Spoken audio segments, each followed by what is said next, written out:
area until the cord gives way.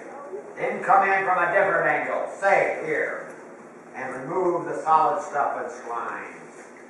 That should get the whole mess flowing, and we can get at the meat of it. A few more licks with a probing device, and the final reward should be ours. I wouldn't want to be standing near this earth-wrenching scene. It's not going to be a pretty picture. Dr. Puttering, I don't like the sound of this. It's been done by men less exact than I. It's messy, but it gets the job done. Can you think of a better way? Why not just poison the poor thing and get it over with? Chemical extraction. That never came to mind. I've been approaching this strictly from a geologic angle. Now, Dr. Puttering, take your time and think this over carefully. Are you contemplating something that's going to get you in hot water? Of course not. I'm simply going to extract precious metals from the bowels of the mountain. Is that what you're doing? I don't know whether to be relieved or horrified. Dr. Puttering, even after all these years in your employ, you never cease to amaze me. Whoever or whatever's put this idea in your head? Guess who?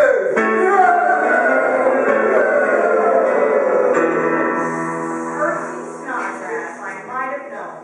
So you once again saddled poor Dr. Puttering with one of your top secret projects. Is this going to endanger anyone's life like your money-making scheme to extend the milk sold to the dairy with water from Pig Creek?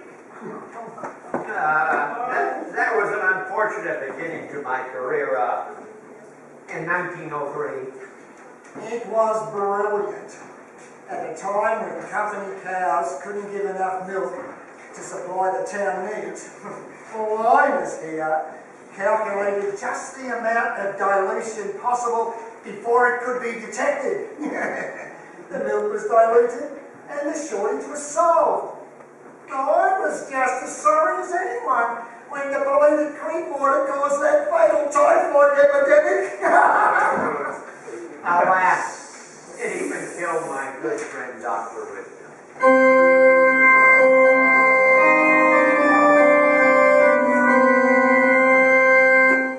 That was just the start. You, Percy Snodgrass, had the ridiculous idea of starting a butterfly farm back in 1914. What a fiasco! That project was off to a great start. Till a cloud of butterflies escaped and mothered millions of caterpillars all over the railroad tracks. Well, the tracks were gummed up for days. If you hadn't come up with that sprayed boiling water from the locomotive cure when you did, Dr. Puttering, your name might have come up as the cause of it all. It was a sorry end to an inspired get-rich-quick plan. And we almost pulled off the alternate fuel scam the next year.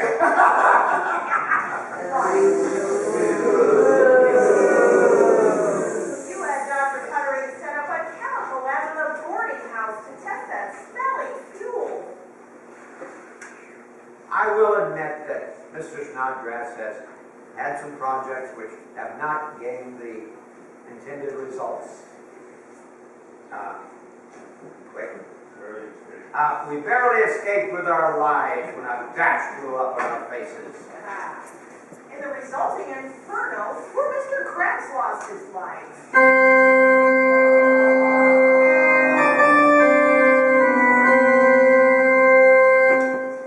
Dr. Puttering, every time you got involved with Percy Snodgrass, disaster follows. Are you sure you want to pair up with him again? Me. You are so near to look after Dr. Puttering in this compassionate way. I can understand your concern, but please be mindful that all we are doing is some innocent mining for a lost mine. Now, that's not a hazard to anyone's health in any way that I can imagine. With you involved, I'm sure there is a way.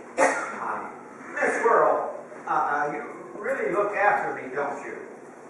But rest assured, I have studied in great depth the hydraulic techniques of the gold miners and have determined that using the swift-flowing streams from the mountain slope shut out at great pressure will uncover any ores to be found. I still don't like the sound of it. Miners used to wash whole hillsides away. What will that do to our mountain? Well, I have a lead on the location of the lost Lone Tree Mine. As the legend goes, it's near Conwakaton Glacier, headwater canyon of Mud Creek. Mud Creek is just outside town. What if all that mud comes down the creek? It would make a muddy mess.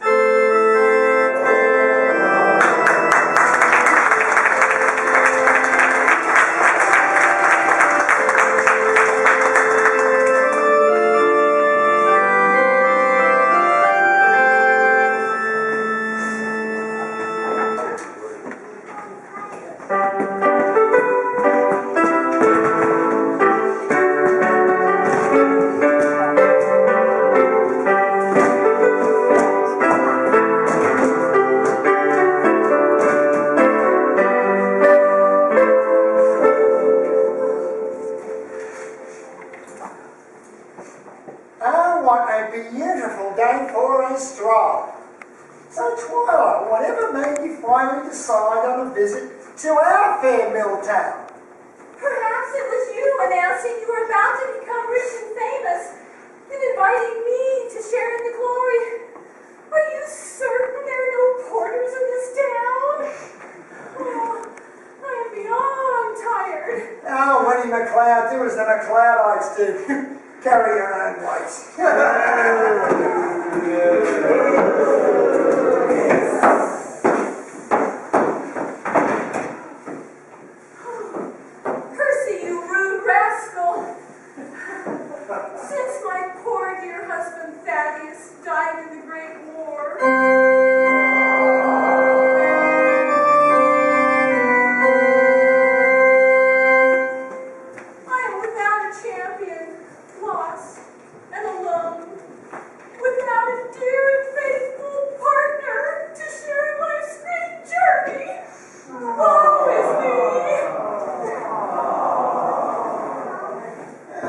So bloody melodramatic.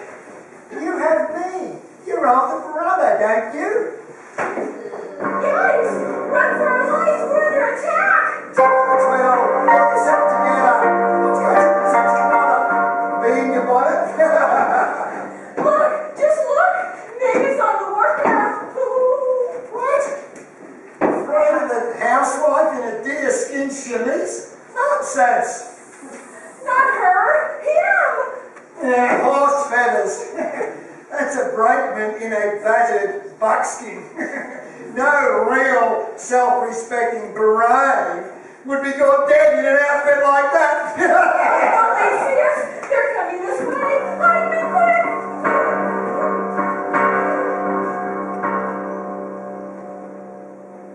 G'day, Minnie Ha-Ha. How's life on the reservation? Not answering to Minnie Ha-Ha? How about Sacagawea? Tiger Lily? Pocahontas? Me, Council Pocahontas. Oh, Pocahontas it is. You, take me to your leader. There is leader. He wants to talk to you. You, scowling, pale-faced nuisance. You got that right. What's new with the Daughters of Pocahontas McCloud chapter? How's the improved order of Redmond? Got any scalpings or wampum exchanges coming up soon?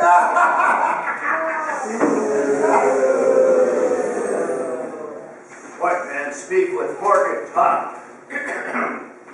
Mill boss, railroad boss, or no railroad boss, I wish you'd go swim in the mill pond with the bark beetles. You, bad man. You go take barefoot hike on prickly pine needles. I go light the council fire. Why don't you ditch the sorry excuse of a man and come join us? We are installing a new keeper of Wampum in the new Winona. Sergeant Sam, that would be me, will be there to officiate. Sacred ceremony only open to paleface who joins and promises to keep mysteries of membership a secret. That's a tall order. With Twyla, secrets are to share. No, you're not. You're getting on my nerves.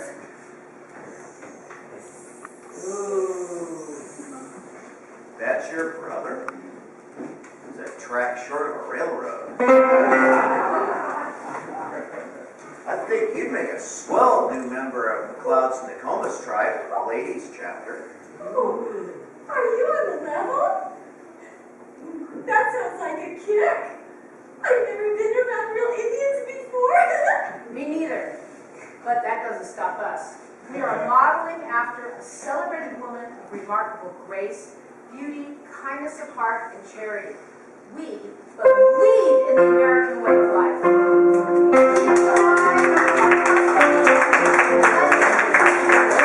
Our native peoples, while helping those in need.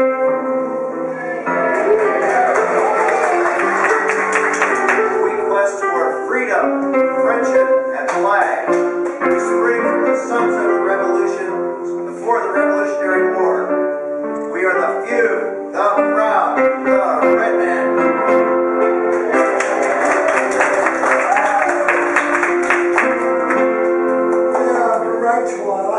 Sounds like the perfect thing to keep you entertained while I go do what a man's got to do. I have to slave away while you play. And in this heat you may find me melted into a puddle, in martyr to the noble quest of making money. Oh, thank you. That's the best supper I've had all day, but I must decline.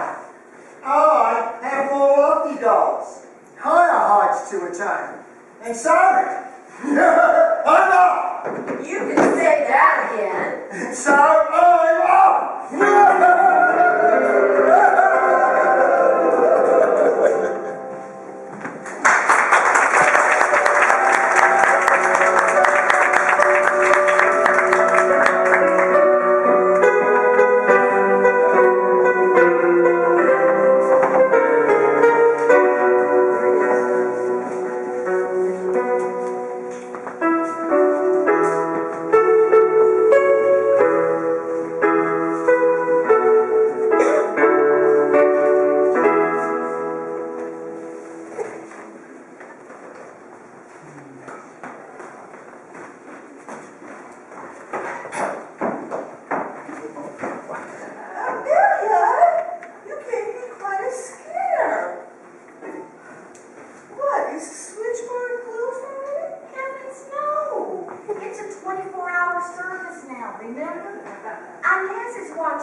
And that Emily is the key to the whole thing. Oh, she must be mistaken. Emily doesn't own any mine. Well, how can you be so sure? Didn't you say she was an orphan? Oh yes, poor dear. When little Emily was born, her mother took one look at her and promptly died.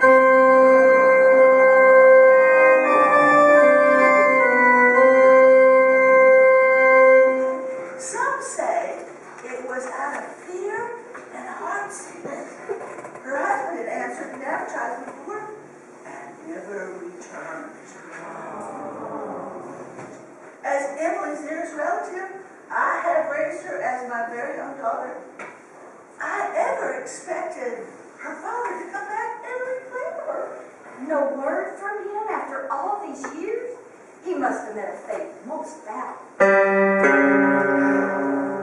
Searching through the family's meager belongings, I found a rusty metal box,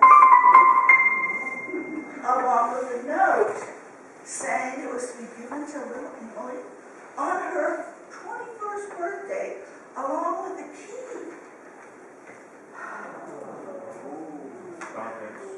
The contents of the box remain a mystery, but I suppose it contains something quite valuable. How odd. A rusty old box. Do you think it could have come from Emily's dearly father? You know, I suppose so at the time, but who knows? I hid that rusty metal box under a loose floorboard. Lately, it seems like somebody's been in the house looking for something. I was showing the box to little Emily, and I thought someone was watching from the window. That night, I slept with the box under my pillow. Now, the next morning, I noticed that the loose board had been moved and hardly put back. I had put that box somewhere, only I know, and no one will ever think to look. How? That is a mystery. Don't you wonder what's inside and just want to take a little peek? No! Not in a million years. I'm talking about little Emily. Oh, I forgot. It's to be opened on her 21st birthday with the key that she wears around her neck. Uh-huh. Little Emily might be an heiress unaware. Oh, I hope you are mistaken.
The mud looks like thick chocolate, carrying sand, boulders, and trees.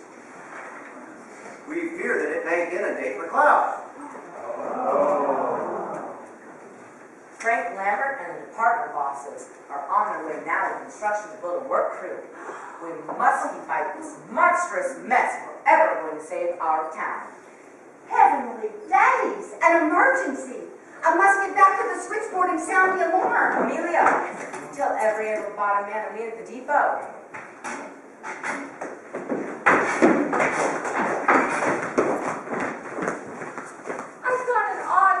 me about this. Percy and Dr. Pudding have had their heads together for days. I've got to find them. Oh no! Oh, this can't be! Oh dear, oh dear! Linus Puttering, where can you be? What are you up to?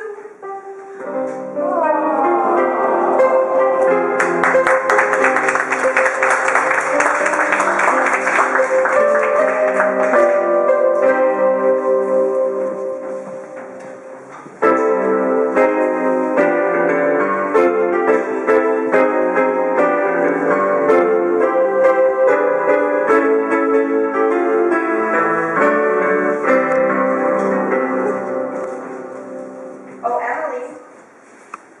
I'm so glad that I found you at home. Hello, Jack. Is it really as bad as they say? I heard the mud flow was 12 miles long, a mile wide, and 6 feet deep, covering the railroad track and the road to Pardo. It is as bad as that, and maybe even worse. Mud just keeps roaring down the mountain, carrying huge rocks and boulders. Now McCloud's water supply is even threatened. We must keep fighting this monstrous mess if we're ever going to save our town. You're so brave. Aren't you afraid, Jack? A little, but there's something much worse that keeps me awake at night. Oh, don't tell me you're finally going to get that wisdom tooth pulled. Or do you have to clean out the cattle tar from the dairy again? Those things I've dreaded is true, but not nearly as much as this.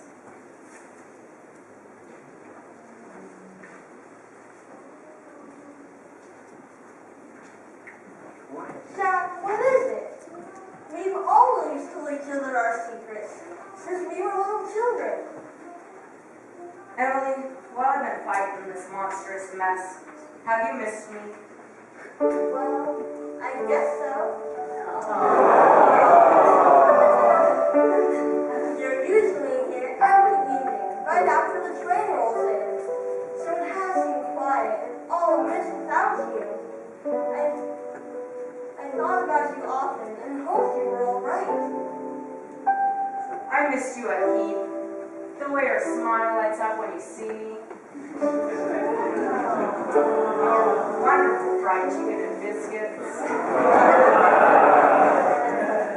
Even the way that you can bait a hook down a fishing hook.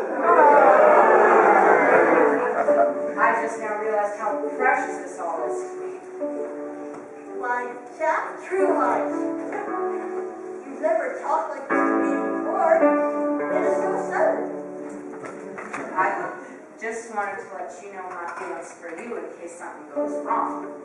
What can go wrong? Everything is doing swell. The mill is so modern that the town now has free electricity, even at night.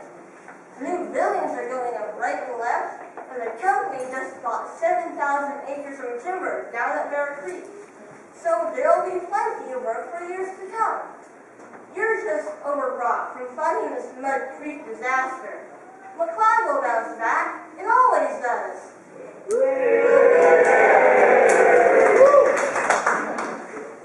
Emily, my sweet girl, I know we can have a prosperous future in this wonderful mill town. That's why I wanted to know your feelings for me. Jack, you're serious. My best friend since childhood, who has gone with me to dances, hayrides, church socials, and picnics, is out of the blue talking like my brother. Jack, what has happened to you? Ever since that I discovered that my boss and railroad supervisor, Percy Snodgrass, was making regular calls to your house, bringing you expensive gifts that a mere brakeman like me cannot afford, and sitting on the porch swing next to you telling you stories that make you laugh. I just don't know what to think. Oh my gracious, Jack, so that's what's been bothering you. Mr. Snodgrass is old enough to be my father. He's Aunt Bernice's gentleman caller, and He only hopes that I'll put in a good word for him for Aunt Bernice. Did he tell you that? Well, no, but my Aunt Bernice did.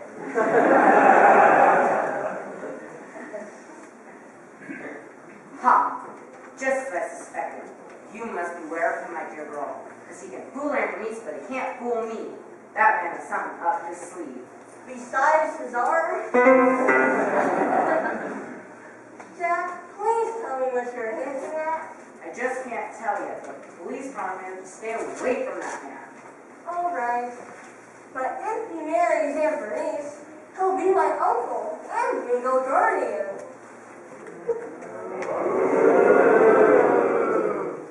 Heaven forbid!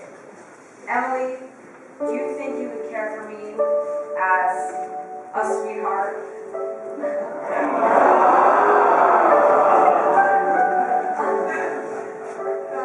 Jack, I think I've always cared for you. Even when you got my school mini uniform dirty, putting that warty coat on my shoulder. I like you. Emily, I love you with all my heart. Could you possibly consider becoming my wife? I have a promotion coming up, and I think we could even get one of those new houses on Shasta and Stoke Street. Why, Jack, you impulsive brakeman. You are so ardent. Is this really you? When I thought that rascal Snodgrass was sparking my gal, I couldn't think of him with you or anyone else. That woke me up to my true feelings. Oh, please say yes, little Emily. We've always had a wonderful time together. I would devote my life to your happiness. Well, a girl must have time to think. It does have possibilities.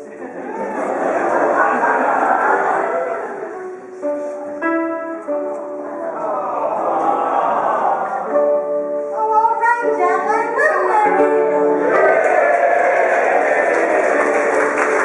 What joy! What rapture!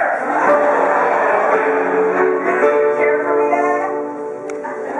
I am the luckiest man on earth, for I have an Emily for my very own. Now even the mud flow will have beauty in it because of you. That's the train whistle. I've got to go. Bye.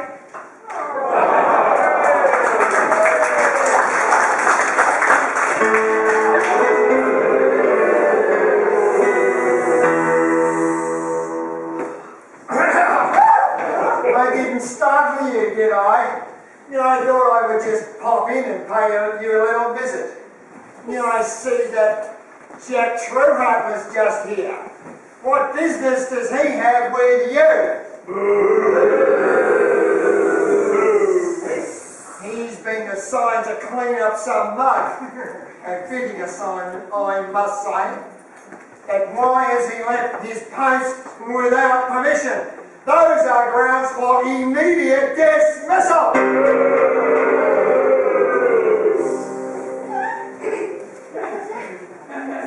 Jack was just in town to get supplies from the mercantile. He's on his way back now. But you must know that Jack and I have been close friends since childhood. We're going to be married as soon as he gets his promotion.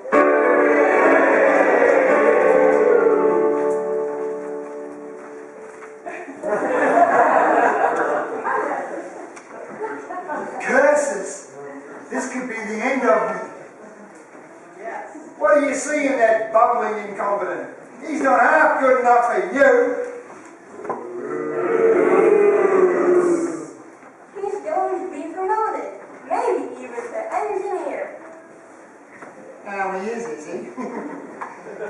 Not if Percy Snodgrass has anything to say about it.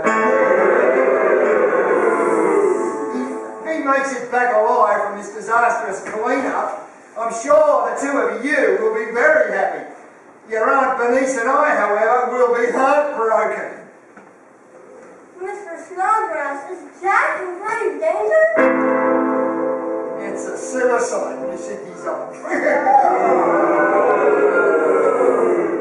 You can be thankful, though, if he's struck down in the line of duty, he'll be remembered as a hero. I don't want him to be a hero. I want him to be alive. Mr. Snodgrass, can't you do something? Well, if I make sure he remains safe and sound, can you do something for me in return? I'll do anything you ask. Just bring him back to me. This is too easy.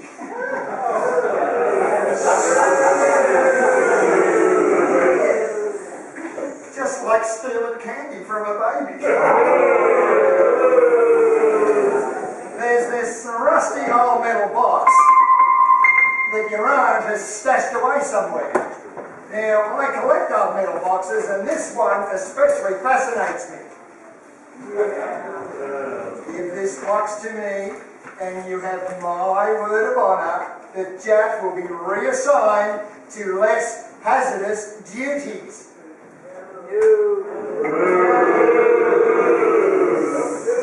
I've been on the dynamite crew.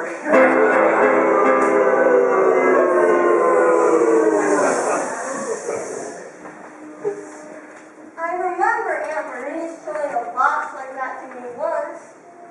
Only she has hidden it so well that no one can find it. On my 21st birthday, I can open it. Aunt Bernice is so protective of that rusty old thing, but it looks so ordinary.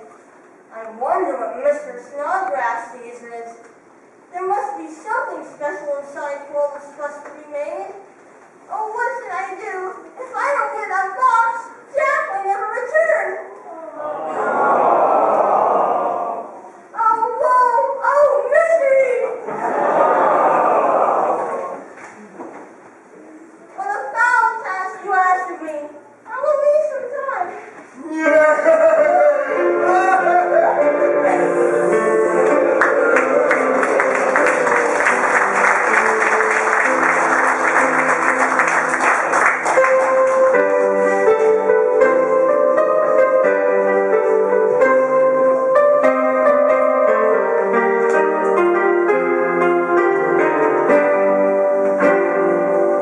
Mr. Snodgrass, are you sure you want to continue with this project? No ore or anything of value has been uncovered. I was so sure that was the spot. If I could just get my hands on that rusty old metal box and the key around Emily's neck, I'm sure the secret location of the lost Lone Tree Mine would be revealed. With all due respect, Mr. Snodgrass, we've had that giant nozzle washing away at the face of the glacier for a week now. A gigantic chunk of ice has been dislodged and it's melting rapidly in this August heat wave, like the audience. Let me look at the map for you.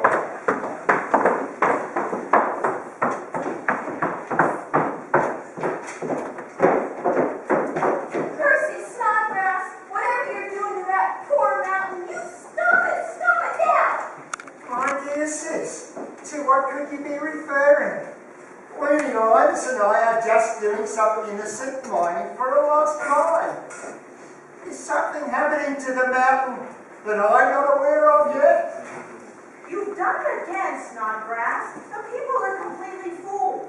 They're blaming the melting of glaciers and the Mud Creek mess on this horrid August heat. Ah, yes. As a great statesman once said, you can fool all the people some of the time, and some of the people all of the time. But you can't fool all of the people all of the time, and you can't fool Minnie and me.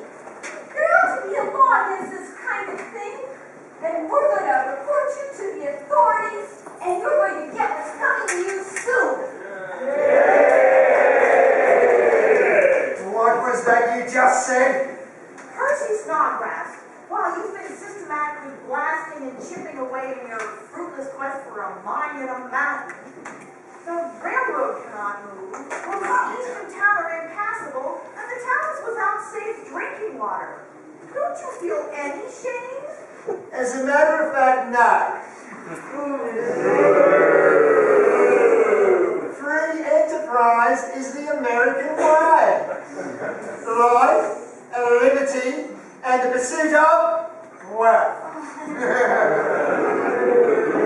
Those are the principles I live by. Principles? Huh. You're going to ruin poor Dr. Linus Puttering's reputation yet with your insatiable pursuit of unscrupulous gain. It's time you were reported for the scoundrel you are. You leak a hint of this to anyone, and I will personally expose the legal irresponsibility of your beloved boss as the sole cause of all previous McCloud tragedies. You're just as much to blame, or more. Percy Snodgrass, you reprobate. Rather not, I'm done with you. Do you think anyone would believe a bumbling lunatic so-called scientist is bounty assistant? Or a frivolous city gal over the sworn testimony of a trusted, a well-to-do, influential railroad supervisor who, after years of careful investigation, has uncovered the true conspirators. Don't make me laugh. I won't be intimidated by your threats. Madam Whirl, Madam Twiddle, you are two of the most charming females it has ever been my privilege to meet. I wish you, Miss Whirl, and your crazy Prince Patrick, every happiness. As for you, dear sister, becoming a daughter of Pocahontas, McCloud chapter, against my better judgment, will be reported to your sophisticated society friends back east, from whom you will face ridicule and scorn.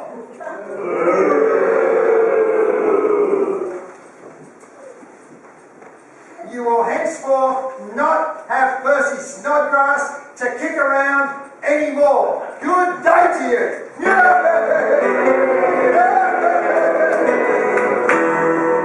Nerve of that Snodgrass. If I were a man, I'd show him a thing or two. Daddy needs him now. As his sister and only living relative, I must shamefully admit that I have long benefited from his crazy schemes in the pursuit of wealth. But no more. In the tradition of the noble Pocahontas, I am off to do my duty and protect the American way of life.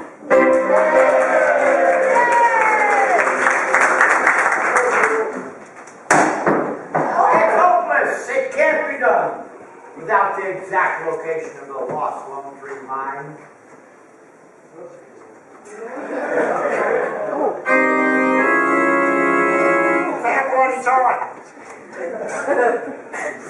This project is both a waste of time and money.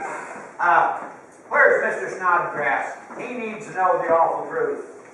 Well, it certainly has been a waste of everyone's time and money, including ours. Mr. Snodgrass has not paid us one penny. Now he's off to who knows where, no doubt to stir up more trouble. Miss Whirl, I'm beginning to agree with you. He's fooled me once too often. That villain has to be stopped before he masterminds any more disasters. Why, Dr. Putter, you're finally coming to your senses after all these years. It's all starting to come back to me now. Quick, Miss Whirl, my briefcase. I have a great deal of fence mending to do. By the way, due to the circumstances and what we've been through together, I think we should be on a first name basis.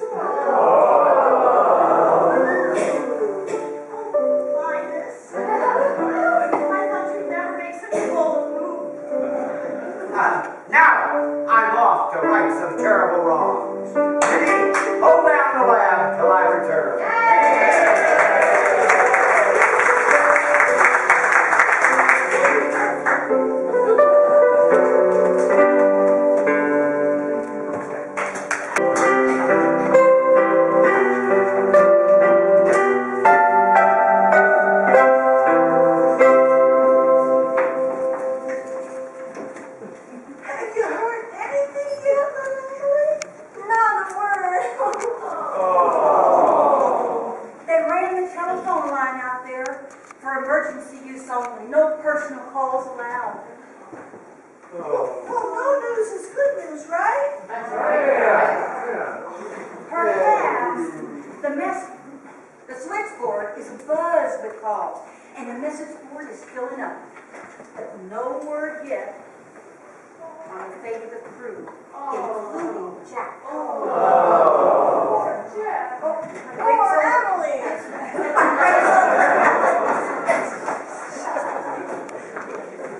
Emily, Jack is a brave, resourceful, and smart young man. He will return soon. I say you are right. I'm so frightened for him. Mr. Snodgrass promised to protect him if only I gave him that rusty old metal box. I wish you would tell me where it is.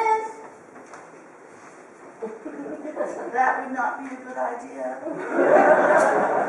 That box must have something pretty special for that Snodgrass to be interested in it. Don't give it to him. You might even be an heiress. Oh no, Bernice, can't you see it? What good is an old rusty metal box to me? Even when making me a heiress, if Jack is in danger. I just couldn't stand it if my curiosity and greed were the cause of his demise. He's the most wonderful man in the world.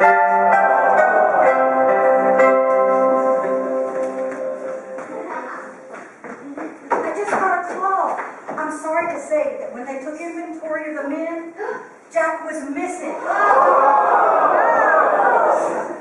According to reports, he had been reassigned by Percy Snodgrass to the dynamite crew. He hasn't been seen since explosives were set off to clear some huge boulders. Everyone is out looking for him, or what's left of him.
Nothing right there?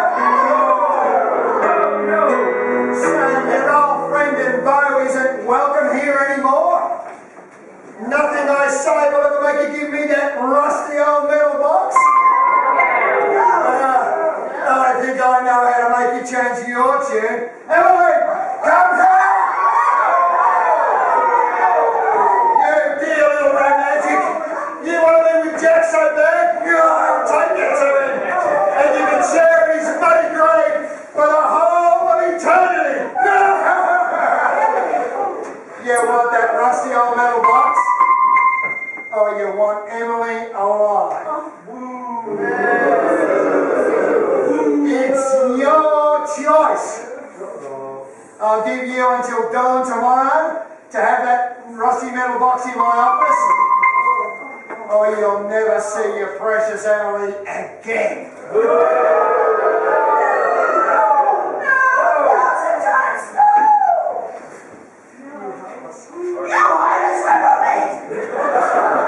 thank you. I thought you'd never notice. Come out.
Shortly after, but poor Mrs. Puttering just wasted away after one look at her poor daughter, leaving her. The baby girl was raised by her aunt, and the old rusty metal box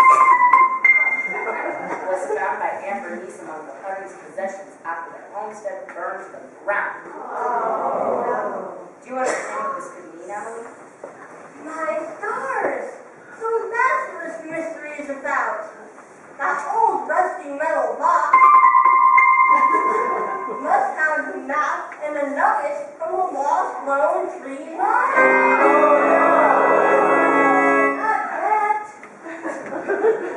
That broken, unfortunate Mr. Puttering must have been my long-lost father. I wonder whatever happened to him. Poor father.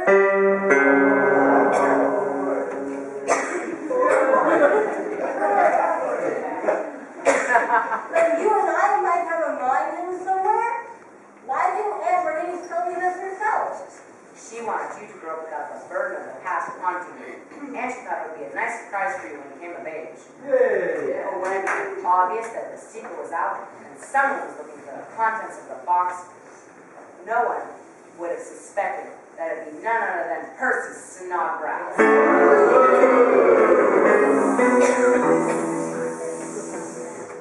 How romantic! The friendship of our grandfathers and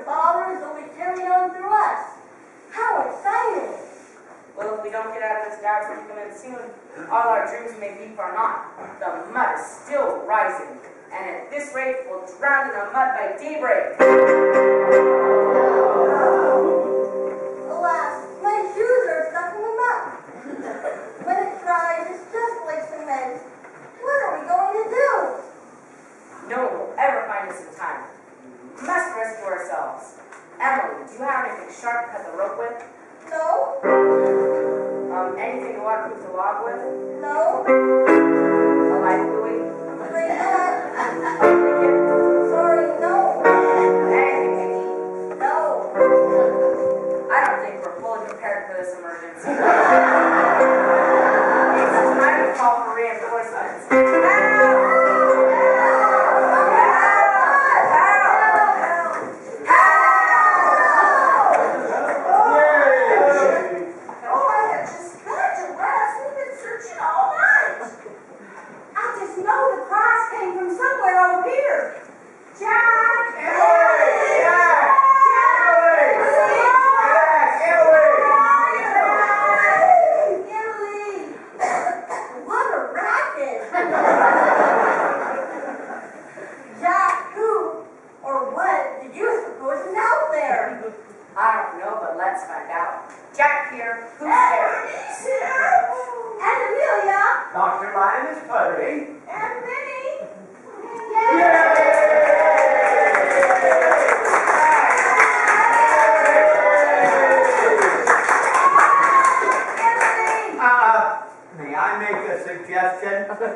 Emily and Jack are right here.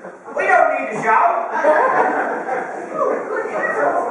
They're in a terrible fix. Quick, Linus, do something. Dr. Futtering to the rescue. We've found the victims and now to retrieve them. I have to be carrying just the tools for this.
We knew there was something vile and vicious afoot, so we petitioned the Pinkerton Detective Agency to get to the bottom of it. Anyhow.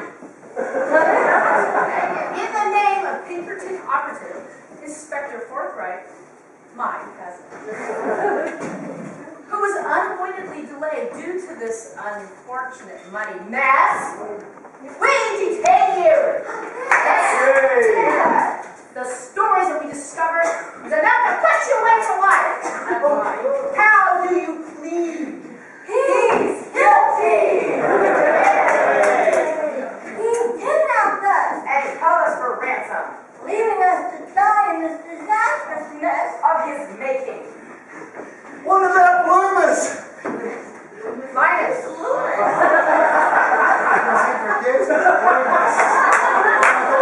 What about Loomis? He drew up the plans and held the nozzle. If I go, he goes too. How dare you put the noble and brilliant Dr. Linus in the same category with you? Yes, I will admit that Mr. Snodgrass is right. I'll admit to making bad judgment and getting carried away with his harebrained schemes. Give Percy a month of mud cleanup detail. Get out of the mud till I get through.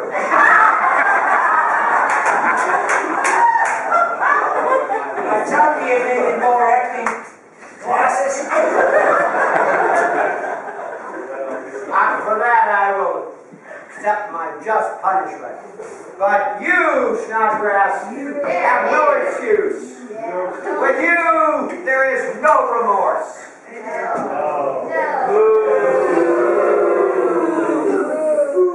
After the investigation into these nasty goings-on, I think you'll find that Dr. Linus Puttering is guilty only of being in a state of shock and amnesia. Seen out by some unnamed horror he experienced while on an ill-fated gold mining expedition. I feel certain that Percy Snodgrass not only orchestrated the original ordeal, but carefully kept poor Dr. Puttering in a state of perpetual shock and amnesia by introducing trauma after trauma in his life in the name of scientific research. For years, I have cared for, counseled, and nursed this poor unfortunate man's through his heartache and guilt, until finally today he awoke from his mental fog and is ready to face life again as a whole and healthy human being.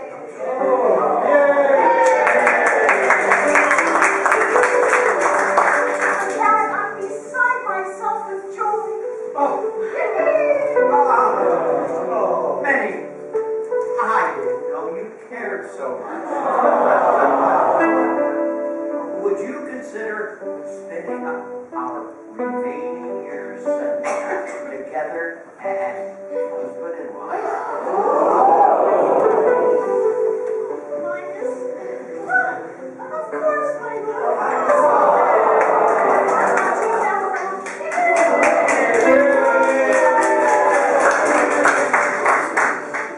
How sweet. What a wonderful ending to the story. And you, little Emily, are part of it. I recognize him now. That's Linus Puttering, your father. Your sister's long-lost husband. My father? You are my father. I can see it in your eyes and your last name. My own dear father reunited me after all these years. My daughter, Emily, I found my sanity, I think. A wife to be, a devoted Aunt Bernice, and a long-lost daughter in one day.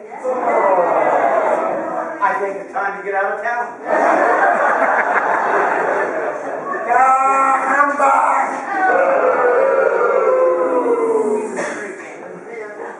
And how's about a future son-in-law? Emily and I. I'm illiterate, I'm a brakeman. Emily and I will soon be naming the date of our wedding. That takes the cake.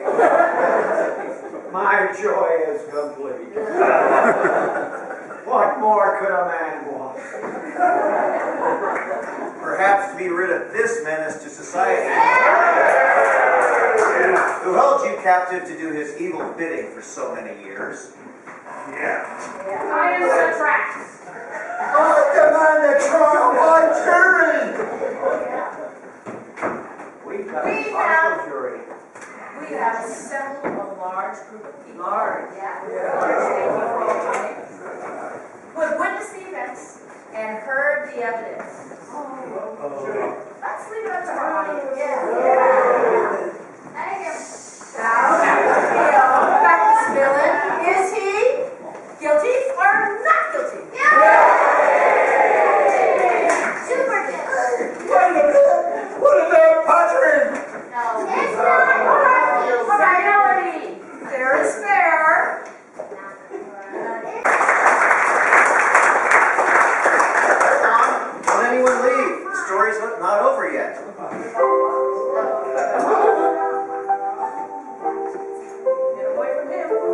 a twiddle.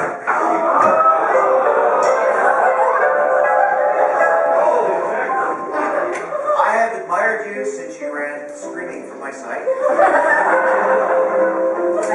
You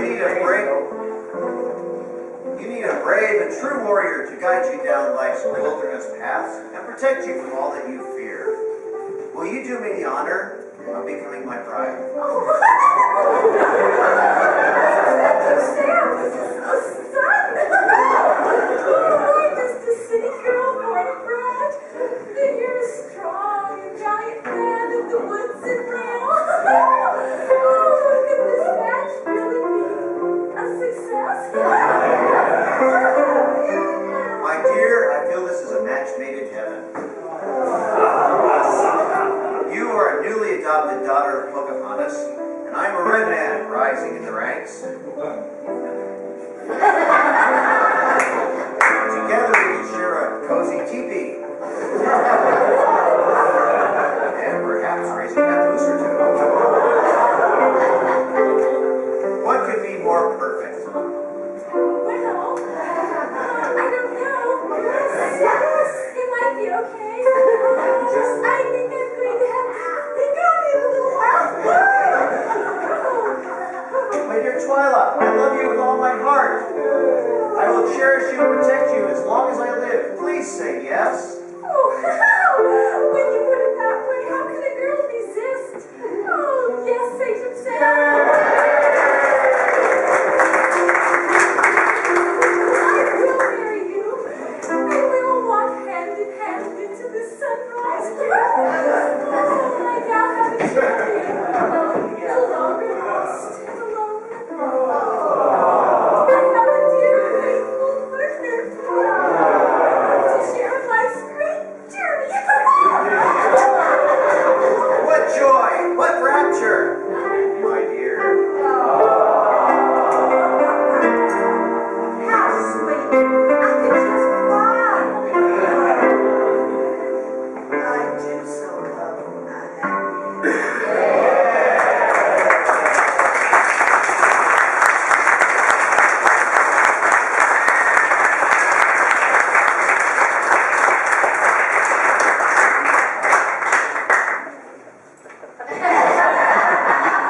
What an illustrious group.